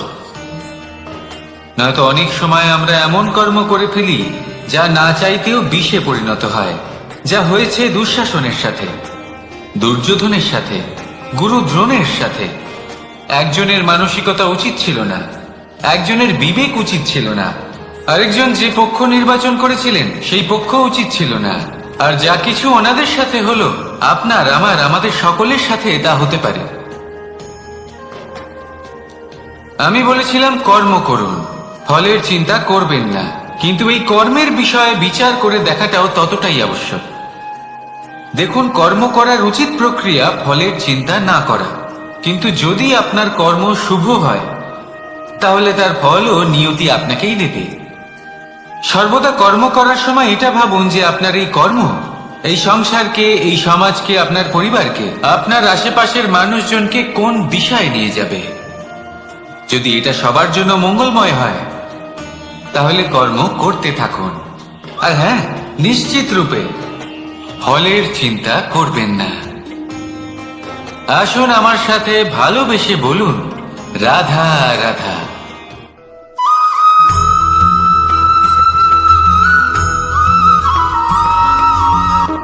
শব্দই হলো শূন্য, শব্দই হলো আরম্ভ, শব্দই হলো অন্ত, শব্দই হলো অমর, শব্দই হলো ব্রহ্ম। এই শব্দ হলো অত্যন্ত বিশেষ। কেউ কাঁদলে তাকে হাসিয়ে তোলে, কেউ হাসলে তাকে কাঁদিয়ে দেয়। কারোর মনে উদ্দীপনা জাগিয়ে তুলতে পারে, আবার কারোর মনে কাঁটা হয়ে বিঁধে থাকতে পারে। একটা অত্যন্ত গুরুত্বপূর্ণ কথা যা বোঝা অত্যন্ত আবশ্যক। আপনার মন, আপনার হৃদয় যতই শুদ্ধ হোক না কেন, যতই পবিত্র হোক না কেন, আপনার দৃষ্টিভঙ্গি যতই স্পষ্ট হোক না কেন, যদি আপনার কথা পবিত্র না হয়, যদি আপনার শব্দ শুদ্ধ না হয়, তাহলে তা আপনাকে আপনার কর্মফল ভোগ করতে বাধ্য করবেই।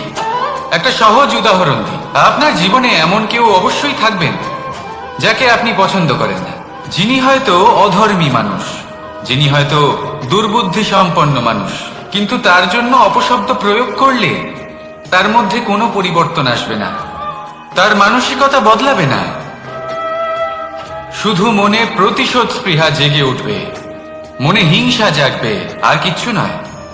সেই জন্য নিজের শব্দকে নিয়ন্ত্রণ করুন, নিজের কথা সংযত করুন। শ্রেষ্ঠ থেকে শ্রেষ্ঠতর মানুষকেও সাবধানী হতে হয়, কারণ যদি এই শব্দের প্রয়োগ সঠিক না হয়, তাহলে আজীবন মানুষকে নির্বাক হয়ে থাকতে হতে পারে।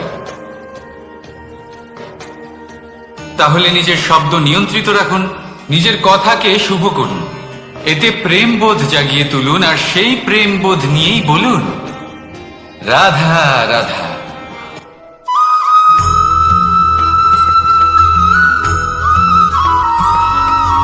বটবৃক্ষের বীজ সর্ষের দানার থেকেও ছোট হয়, কিন্তু যখন তা নিজের রূপ ধারণ করে, তখন তা বিশাল বৃক্ষের আকার ধারণ করে, যা সহস্র বছর ধরে বেঁচে থাকে, ছায়া প্রদান করে, পাখিদের আশ্রয় প্রদান করে, আর দেয় পথচারীদের বিশ্রাম করার স্থান।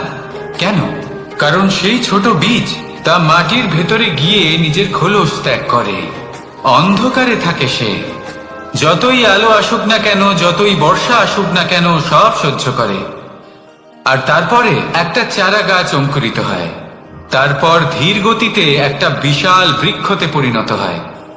দেখুন, জীবনে কঠিন সময় আসে, এই জন্য নয় যে আপনি হার মেনে নেবেন, এই জন্য আসে যাতে আপনি ভবিষ্যৎ নির্মাণের জন্য নিজেকে তৈরি করতে পারেন।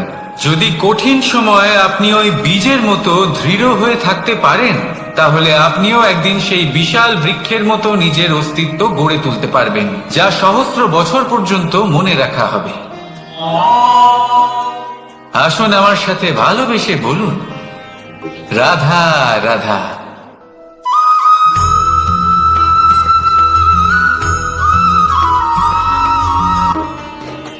ভগবান আর ভক্ত যখন এক আকার হয়ে যায়, যখন ভক্ত তার ভগবানের প্রতি এবং নিজের জীবনের উদ্দেশ্যের প্রতি সম্পূর্ণরূপে সমর্পিত হয়, তখন জন্ম নেয় ভক্তি। এই সংসারের সমস্ত আশা হয়তো আপনার সঙ্গ ত্যাগ করে দিতে পারে, তখনও ভক্তি সাথে থাকবে। ভক্ত আর ভগবান যখন এক আকার হয়ে যায়, তাদের মধ্যে কোনো পার্থক্য থাকে না, তারা এক হয়ে যায়, এক ব্যক্তিত্ব, এক অস্তিত্ব। সেই জন্য কখনো জীবনে যে কোনো রূপেই, যে কোনো প্রকারেই, যে কোনো ঈশ্বরকে মান্য করুন, মনের মধ্যে শ্রদ্ধা ভাব জাগ্রত করুন, মনে ভক্তি ভাব জাগ্রত করুন। এই সমগ্র সংসারে সব কিছু আপনাকে ছেড়ে চলে গেলেও তখন ওই ভক্তি শুধুমাত্র আপনার উত্থান ঘটাবে। তাই মনে ভক্তি জাগ্রত করুন, আর আমার সাথে ভালোবেসে বলুন, রাধা রাধা।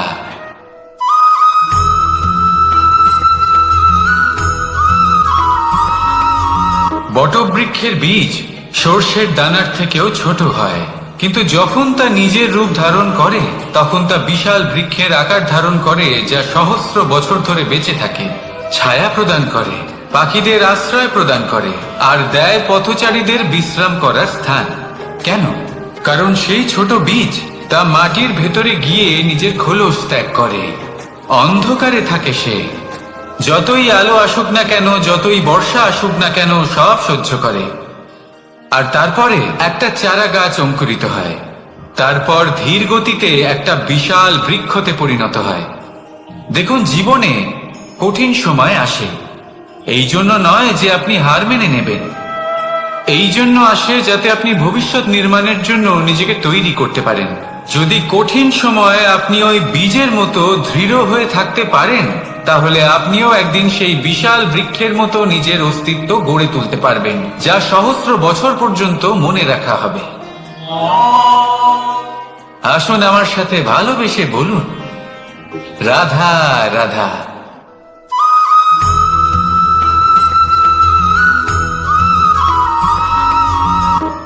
সাফল্য কে না চান? সাফল্য লাভ করার, শিখরে পৌঁছানোর আলাদাই একটা আনন্দ রয়েছে। আর আপনজনদেরও কে না চান? প্রত্যেক মানুষ চান যেন জীবনে তার কোনো আপনজন থাকে, যারা সবসময় তাদের সাথে থাকবে। কারণ আপনজনের সাথেই তো সাফল্যের আনন্দ সব থেকে বেশি পাওয়া যায়। কিন্তু আসলে কি হয়, অনেক সময় সাফল্যের খোঁজে সেই পথে চলতে চলতে আমরা আপনদের থেকে দূরে চলে যাই। না চাইতেও দূরে চলে যেতে হয়, ওনাদের সাথে সময় কাটাতে পারি না। আর আমরা ভুলে যাই যে সাফল্যের আসল আনন্দ আপনজনদের সাথেই পাওয়া যায়। সফল হওয়ার পরে আপনদের সাথে দেখা হলে তাদের চোখে আমাদের জন্য যে আবেগ থাকে, যে সম্মান, যে প্রেম থাকে, সেটাই হলো আসল পুরস্কার। আমরা সেই কথা ভুলে যাই এবং একা হয়ে পড়ি। বেশিরভাগ সময় এটাই হয়, বেশিরভাগ সময় সফল মানুষগুলি একা হয়ে যান। এবার আপনি কি চান? আপনি অসফল হয়ে দিনগুলি একাকিত্বে কাটাতে চান, নাকি সফল হয়ে আপনজনদের সাথে আনন্দে থাকতে চান? সেই সিদ্ধান্ত আপনার। সাফল্যের পেছনে ছুটুন, নিজেকে উজাড় করে দিন, কিন্তু আপনজনদের সঙ্গ ত্যাগ করবেন না। সেই আপনজন যারা আপনার সাফল্যের জন্য দায়ী, সেই আপনজন যিনি আপনার সাফল্যে আনন্দ পান, সুখ লাভ করেন, তাদের কখনো ত্যাগ করবেন না। আসুন আমার সাথে ভালোবেসে বলুন, রাধা রাধা।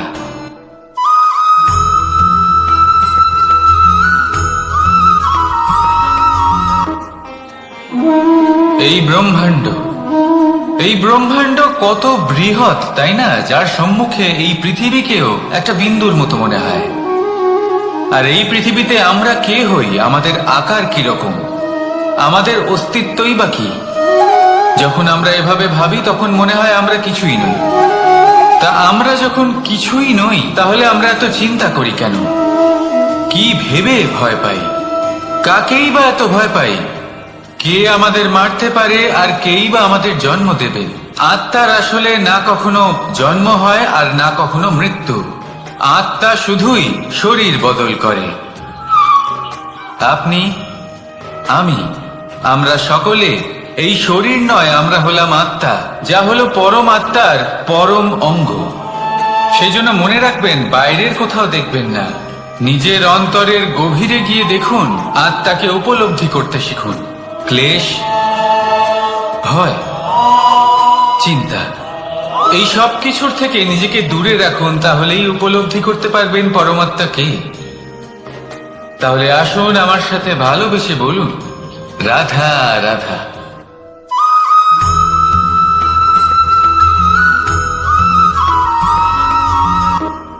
মানুষ আর ধন, এই দুইয়ের মধ্যে সম্পর্ক খুব ঘনিষ্ঠ। ধন হলো সেই শক্তি যার ব্যবহার মানুষ করে থাকে সাংসারিক বস্তু ক্রয় করার জন্য, নিজের জীবন যাপন করার জন্য। আর মানুষ হলো সেই শক্তি যারা ধনকে গুরুত্বপূর্ণ করে তোলেন। এবার একটা কথা বলি, ব্যবহার করা উচিত ধনকে আর ভালোবাসা উচিত মানুষকে। এটা বেশিরভাগ মানুষই বোঝেন না। মানুষ এখানেই সব থেকে বড় ভুল করে বসেন। তারা ভালোবাসেন ধনকে আর ব্যবহার করেন মানুষকে। এ হলো অনুচিত। দেখুন, আপনি একটা সূচের দ্বারা যুদ্ধ করতে পারবেন না, আর কোনো তলোয়ার দ্বারা বস্ত্র সেলাই করতে পারবেন না, তাই না? কোনটা কিসের জন্য হয় সেটা বোঝা অত্যন্ত জরুরি। আপনিও সঠিক দিকে অগ্রসর হন। মানুষকে ভালোবাসুন আর ধনকে ব্যবহার করুন।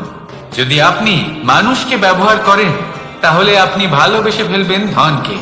আর এই ভালোবাসা ধীরে ধীরে পরিণত হবে লোভে। আর ধীরে ধীরে এটা আপনাকে বিনাশ করে দেবে। তাহলে সমস্ত মানুষকে ভালোবাসুন আর এইভাবে ভালোবেসে বলুন, রাধা রাধা।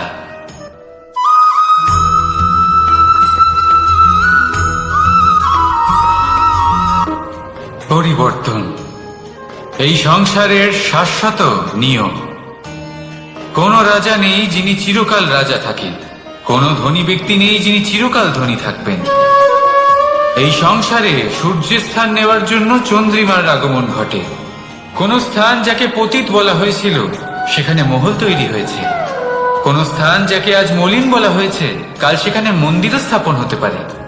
কোন ঋতু চিরকালের জন্য থাকে না, কখনো সময় চিরকাল একরকম থাকে না। আজ যা আপনার কাছে রয়েছে কাল অন্য কারোর ছিল, আজ যা আপনার কাছে রয়েছে কাল তা অন্য কারোর কাছে চলে যাবে। আপনার সাথে কিছু থাকলে তা হলো আপনার কর্ম, কিন্তু সেই কর্মের পরিণামও আপনার নয়। আপনি শুধু কর্ম করুন, বাকি সবকিছুই পরিবর্তনশীল। কিন্তু সেই পরিবর্তনকে দেখে ভয় পাওয়ার প্রয়োজন নেই, তাকে স্বাগত জানান। যদি আপনি হাসি মুখে সেই পরিবর্তনকে স্বাগত জানান, তাহলে এই পরিবর্তনও হাসি মুখে আপনার সাথে থাকবে। আসুন আমার সাথে ভালোবেসে বলুন, রাধা রাধা।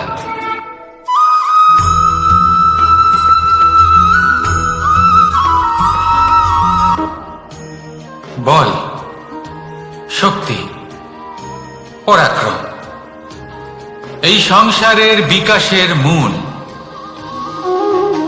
কিন্তু কখনো ভেবেছেন যে প্রকৃতি আমাদের এই বল, শক্তি, পরাক্রম কেন দিয়েছেন? যাতে আমরা জীবনে কারোর উদ্ধার করতে পারি, কাউকে সাহায্য করতে পারি, কারোর জন্য ভালো কিছু করতে পারি, কোনো গরিব অসহায় মানুষের জন্য কিছু করতে পারি। এই বল, এই শক্তির সদ্ব্যবহার করতে পারি। কখনো দেখেছেন এমন মানুষ যার কাছে অসীম শক্তি আছে কিন্তু তার সাথে অসম্ভব অহংকারও রয়েছে, যিনি নিজেকে সর্বশ্রেষ্ঠ বলে মনে করেন, খারাপ কাজও করেন। আপনি দেখবেন প্রকৃতি এবং মানুষ তাকে ভাঙতে সর্বদা চেষ্টা করেন। মনে রাখবেন, যতই সুবিশাল পর্বত হোক না কেন, তা যদি পথে পড়ে তাকে ভেঙে পথ প্রশস্ত করা হয়। যদি আপনার কাছে বল থাকে, শক্তি থাকে, পরাক্রম থাকে, তাহলে তার সদ্ব্যবহার করুন, কাউকে সাহায্য করুন, কাউকে রক্ষা করুন। যদি আপনি আপনার শক্তির দুর্ব্যবহার করেন, তাহলে মনে রাখবেন আপনি নিজের বিনাশ নিজেই আমন্ত্রণ করছেন। এবার বল অর্জন করার পরে, শক্তি অর্জন করার পরে আপনি নিজেকে বিনাশ করতে চান নাকি এই সংসারের উদ্ধার করতে চান, সিদ্ধান্ত আপনার। রাধা রাধা।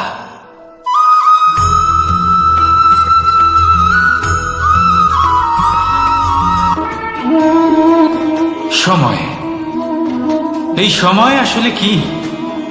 এই সময় একটা সরল রেখা তো কখনোই নয়। সময় হলো একটা চক্র, যেখানে এর আদি সেখানেই হলো এর অন্ত, আর যেখানে তা শেষ হয় সেখান থেকেই তার শুরু হয়। এই সময় একটা অত্যন্ত বিচিত্র চিন্তা, বিচিত্র ভাবনা, একটা বিচিত্র বস্তু যা কেউ বুঝতে পারেন না। এই সময়ের লীলা, এর কোনো প্রমাণ নেই, কোনো জ্ঞান নেই, কোনো পরিমাপ নেই। শুধু এটুকু আমরা জানতে পারি, যেখানে শেষ হবে সেখান থেকে একটা নতুন সূচনাও হবে। যা আজ আপনার কাছে আছে কাল অন্য কারোর কাছে যাবে, তারপরে তার কাছ থেকেও অন্য কারোর কাছে যাবে, তারপরে তার থেকেও ছিনিয়ে নেওয়া হবে। এই নিয়তির একজনের কাছ থেকে অন্যজনের কাছে আদান প্রদানের এই সময় হলো আপনার সময়। এই সময়ের সদ্ব্যবহার করুন, এই সময়কে বাঁচুন। আপনাকে শুধু এটাই সুনিশ্চিত করতে হবে যে আপনি কোন পক্ষে আছেন। আর সত্যি বলতে কি, আপনার জীবনের পরিণাম নির্ভর করে আপনার নির্বাচনের ওপর। আপনি কোন পক্ষ নির্বাচন করছেন। তাহলে মনে রাখবেন, জীবনে সেই পক্ষই নির্বাচন করবেন যা চয়ন করার পরে আপনি সুখ অনুভব করবেন, আপনি সন্তোষ লাভ করবেন, প্রসন্নতা লাভ করবেন। আর আমি এটাই সুনিশ্চিত করব যে এই পক্ষ যেন শান্তির পক্ষ হয়, এই পক্ষই যেন প্রেমের পক্ষ হয়। তাহলে চিন্তা করবেন না, আর আসুন আমার সাথে ভালোবেসে বলুন, রাধা রাধা।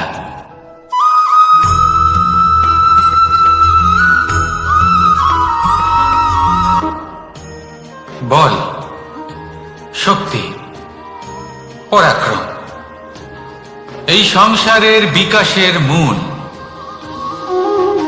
কিন্তু কখনো ভেবেছেন যে প্রকৃতি আমাদের এই বল, শক্তি, পরাক্রম কেন দিয়েছেন? যাতে আমরা জীবনে কারোর উদ্ধার করতে পারি, কাউকে সাহায্য করতে পারি, কারোর জন্য ভালো কিছু করতে পারি, কোনো গরিব অসহায় মানুষের জন্য কিছু করতে পারি, এই বল, এই শক্তির সদ্ব্যবহার করতে পারি। কখনো দেখেছেন এমন মানুষ যার কাছে অসীম শক্তি আছে, কিন্তু তার সাথে অসম্ভব অহংকারও রয়েছে, যিনি নিজেকে সর্বশ্রেষ্ঠ বলে মনে করেন, খারাপ কাজও করেন। আপনি দেখবেন প্রকৃতি এবং মানুষ তাকে ভাঙতে সর্বদা চেষ্টা করেন। মনে রাখবেন, যতই সুবিশাল পর্বত হোক না কেন, তা যদি পথে পড়ে তাকে ভেঙে পথ প্রশস্ত করা হয়। যদি আপনার কাছে বল থাকে, শক্তি থাকে, পরাক্রম থাকে, তাহলে তার সদ্ব্যবহার করুন, কাউকে সাহায্য করুন, কাউকে রক্ষা করুন। যদি আপনি আপনার শক্তির দুর্ব্যবহার করেন, তাহলে মনে রাখবেন আপনি নিজের বিনাশ নিজেই আমন্ত্রণ করছেন। এবার বল অর্জন করার পরে, শক্তি অর্জন করার পরে আপনি নিজেকে বিনাশ করতে চান নাকি এই সংসারের উদ্ধার করতে চান, সিদ্ধান্ত আপনার। রাধা রাধা।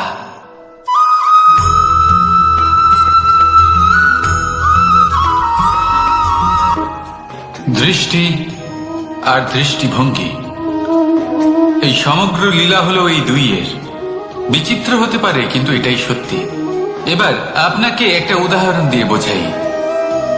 অনেক সময় আপনি কোনো ব্যক্তিকে এটা বলতে শুনবেন যে আমি আমার নিজের উপরে গর্ব করি, আমি নিজেকে নিয়ে গর্ব করি, আমি খুব ভালোভাবে আমার মা বাবার সেবা করি, ওনাদের আমি সবসময় সুখী রাখি, ওনাদের আমি একটা বাড়ি দিয়েছি, সকল সুখ সুবিধা দিয়েছি, ওনাদের জীবনে প্রত্যেক জিনিস দিয়েছি আর দেব যা তাদের প্রয়োজন। এবার আমাকে বলুন যে আপনি কে হন? আপনি হলেন সেই বীজ যা আপনার মাতা পিতা রোপণ করেছেন। আপনার মা বাবাই আপনাকে এই সংসারে জন্ম দিয়েছেন। এবার এইসব কথার কি তাৎপর্য? এই হলো সেই ব্যক্তির দৃষ্টিভঙ্গি। এবার দেখা যাক এই প্রকৃতি আমাদের কি শেখায়। কখনো কোনো গাছকে দেখবেন, যখন সেই গাছে ফল আসে, সে মালিকে এটা বলে না যে দেখো আমি তোমাকে ফল খেতে দিচ্ছি। সেই বৃক্ষ এটা বলে না যে দেখো আমি তোমায় আহার করতে দিচ্ছি, কারণ ও জানে যে এটা হলো সেই মালির পরিশ্রম, এটা হলো তারই কর্মের ফল, আর এটা তারই পাওয়া উচিত। সে বলে যে তোমার জিনিস তোমাকেই অর্পণ করলাম, এ আমার জিনিস নয়। ও জানে সেই মালির গুরুত্ব আসলে কি। এটা হলো তার দৃষ্টিভঙ্গি। সেই জন্য আপনি জীবনে কোন ব্যক্তির মধ্যে, কোন পশু পাখির মধ্যে, কোন প্রাণীর মধ্যে, কোন পরিস্থিতিতে, কোন আবেগের মুহূর্তে কি দেখতে পাচ্ছেন, সেটা আপনার দৃষ্টিভঙ্গির উপরে নির্ভর করছে। তাই নিজের মনে ধনাত্মক ভাব জাগ্রত করুন, শুভ চিন্তা নিয়ে আসুন। এই ভাবনাই সত্য হয়ে সামনে আসবে। এই দৃষ্টিভঙ্গি এমন হয়ে যাবে যে আপনার জীবনে সবকিছুই শুভ হবে। তাহলে আসুন আর আমার সাথে ভালোবেসে বলুন, রাধা রাধা।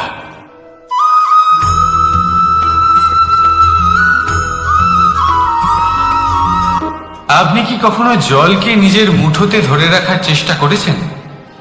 চলুন আজ করা যাক।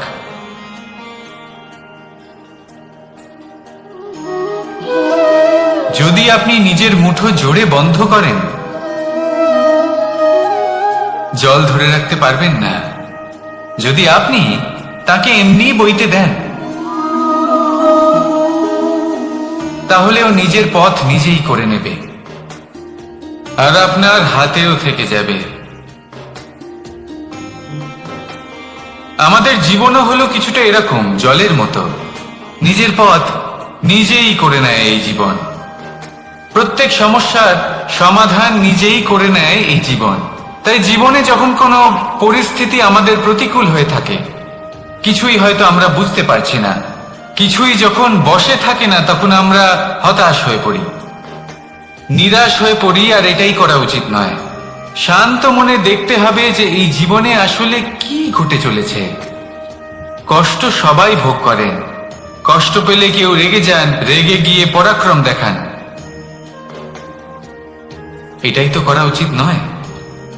শান্ত মনে সেটাই করতে হবে যা জীবন আমাদের শেখাতে চাইছে। জীবন আমাদের সব শিখিয়ে দেবে, শুধু মনে রাখবেন কখন প্রয়াস করতে হবে আর কখন আমাদের প্রতীক্ষা করতে হবে, সেটা আগে আপনাকে বুঝতে হবে। তাহলে আসুন আমার সাথে ভালোবেসে বলুন, রাধা রাধা।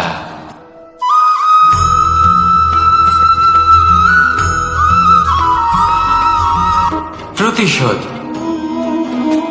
অথবা কাউকে দুঃখ দেওয়ার ভাবনা, যদি এটা আপনার মনে থাকে, তাহলে আপনি নিজের মনেই যন্ত্রণার একটা বিশাল বৃক্ষ রোপণ করছেন, এটা মনে রাখবেন। কারণ কাউকে দুঃখ দেবার এই ভাবনা, এটা হলো সেই বীজ যা আপনার মনেই পতিত হবে, আপনার মনেই অঙ্কুরিত হবে, আর আপনার মনেই একটা বিশাল বৃক্ষরূপে বেড়ে উঠবে। জীবন আপনার, কর্ম আপনার, কাউকে দুঃখ দেবার ভাবনা আপনার ছিল, এই বৃক্ষ হলো আপনার, তাই এর ফলও আপনিই পাবেন, যা গ্রহণও আপনাকেই করতে হবে। মনে রাখবেন, যে মানুষ এটা ভাবে যে আমি ওকে দুঃখ দেব, ওকে কষ্ট দিতে চাই আমি, সেই মানুষই দুঃখ আর কষ্ট পেয়ে থাকে। যদি সেই জায়গায় আপনি এটা ভাবেন যে আমি কাউকে সুখী করে তুলতে চাই, কাউকে সুখ প্রদান করতে চাই, তাহলে তারও বীজ আপনার মনেই রোপণ হবে, বৃক্ষে পরিণত হবে, যার ফলও আপনিই পাবেন।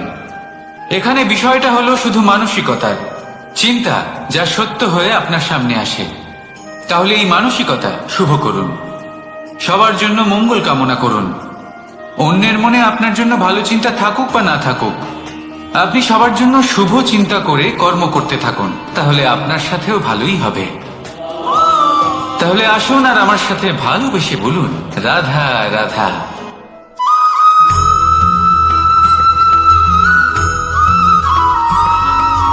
বাজ পাখিকে পক্ষীরাজ বলা হয়। বাজের আয়ু হলো মোটামুটি 70 বছর। এবার 40 বছর হতে হতেই ওদের পালক লম্বা এবং ভঙ্গুর হয়ে যেতে থাকে, ঠোঁট বেঁকে যায়, ডানা ভারী হয়ে যায়, অর্থাৎ আগের মতো উঠতে পারে না, সেই শক্তি থাকে না। এবার সেই বাজ কি করবে? বাজ সব থেকে কঠিন নির্বাচন করে, নির্বাচন নিজের পুনর্স্থাপনা। সর্বপ্রথম একটা বিশাল পর্বতে যায়, একান্তে নিজের এক বাসস্থান তৈরি করে, আর তারপরে পাথরের সাথে নিজের ঠোঁট বারবার আঘাত করতে করতে সেই ঠোঁট ভেঙে ফেলে। তারপরে সে অপেক্ষা করে সেই ঠোঁট পুনর্নির্মাণ হওয়ার। তারপর সেটাই করে নিজের পালকের সাথে। তারপরে নিজের ডানা থেকে এক এক করে ভারী পালকগুলো ছিঁড়ে ফেলে দেয়। আর তারপর 150 দিনের এই যন্ত্রণা সহ্য করার পরে ও ফিরে পায় নিজের ওড়বার অনন্য ক্ষমতা, সেই শক্তি। আর তারপরে ও জীবনের পরবর্তী 30 বছর বাঁচে। কি বুঝলেন আপনি? যদি ইচ্ছে শক্তি থাকে, তাহলে একজন দুর্বলও শক্তিশালী হতে পারে। আপনিও এটাই করুন, নিজের অতীতের যন্ত্রণার বোঝাগুলিকে ত্যাগ করুন, আর কল্পনার খোলা আকাশে উন্মুক্ত হয়ে উড়ে বেড়ান।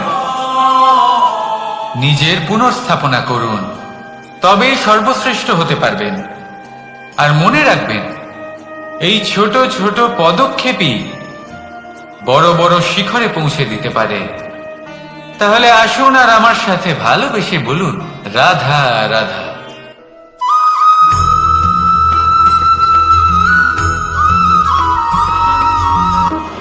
সুখ আর অভিজ্ঞতা, এই দুই জীবনে একসাথে কখনোই আসে না। মনে রাখবেন, যেখানে সুখ থাকে সেখানে অভিজ্ঞতা থাকে না। আর যখন এই সুখ আমাদের জীবন থেকে দূরে চলে যায়, তখন আমাদের জীবনে আসে এই অভিজ্ঞতা, পরমাত্মা, প্রকৃতি, নিয়তি। এই অভিজ্ঞতাকে আমাদের জীবনে পাঠান যাতে আমরা একটা অত্যন্ত গুরুত্বপূর্ণ শিক্ষা, একটা জ্ঞান প্রাপ্ত করতে পারি। এই অভিজ্ঞতা আমাদের শেখায় যে অতীতে এমন কি হয়েছিল যা আমাদের করা উচিত হয়নি। আমাদের শেখায় ভবিষ্যতে এমন কি আছে যা আমাদের করা উচিত আর কি করা উচিত নয়। দেখতে গেলে এই অভিজ্ঞতা আমাদের সেই শিক্ষা দেয় যার জন্য আমরা সুখের দিকে উচিতভাবে অগ্রসর হতে পারি। সেই জন্য জীবনে যখনই দুঃখ আসবে, দুঃখের এই সময় আসবে, তখন হতাশ হবেন না। বোঝার চেষ্টা করুন এই পরিস্থিতি কেন এসেছে, কি শিক্ষা দিতে এসেছে। যদি আপনি সেই জ্ঞান লাভ করেন, সুখের পথে অগ্রসর হন, তাও উচিত রূপে, তাহলে এই অভিজ্ঞতার উদ্দেশ্য পূরণ হয়।